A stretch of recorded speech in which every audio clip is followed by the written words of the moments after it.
I, myself, have deposed an affidavit to the Commission regarding any contact or dealings I may have heard with persons who have either appeared before the Commission or have been named at the Commission in one form or another. I have also said that I would be willing and prepared to appear before the Commission at any time that the Commission would want me to hear me on any matter that may assist them in their work. There is therefore absolutely no reason to establish a new inquiry to investigate a matter that is already being investigated by a sitting commission of inquiry. Mr. President, in my hand, I'm holding a letter that was sent by your party, the ANC, saying to Bosasa, we want to express our sincere appreciation and gratitude to your organization for this donation and the continued financial support to the organization that is the ANC.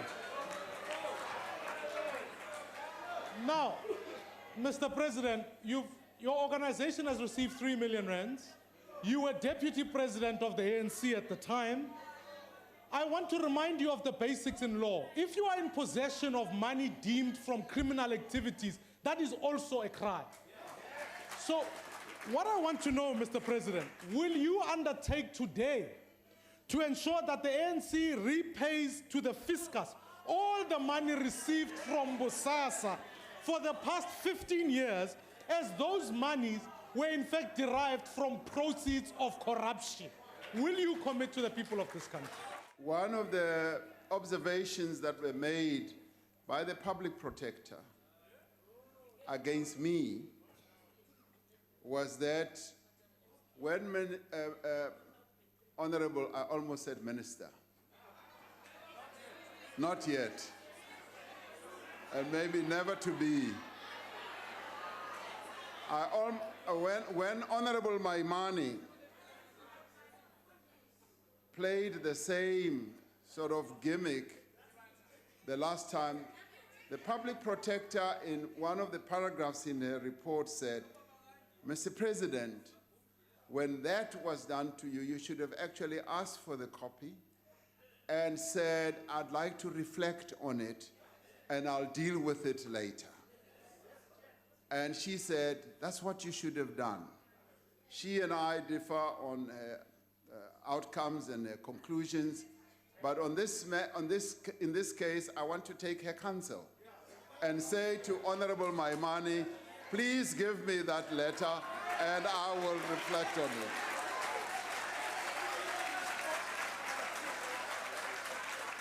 You said you will take your son to the police if you find out that he has taken money. You didn't do that. Now we want you to tell us, do you know of any other contribution from Bosasa to your son, to the trusts of your companies, or anyone that has contributed to you, and you tell us how much, and is that disclosed to Parliament? As I said in this Parliament, he had a clear, pure business relationship with the Bosasa company in relation to work that they were doing in Uganda, and it had nothing to do with the work that was being done here in South Africa between himself and the state. So in my view, there's not much more that needs to be followed up, because the contract, which has been seen also by the public protector, clearly talks about the business that he was doing with them in Uganda, and he has himself gone ahead to say he's learning in business, and this is one relationship that he regrets having gotten into. So that puts that aside. With regard to other funds or monies contributed by Bosasa, I am not aware of them.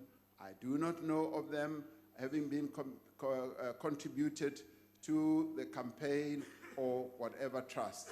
The one that I finally got to know about after the effect is the 500,000, which is now a subject of discussion, or litigation between ourselves and the public protector in the courts of our country.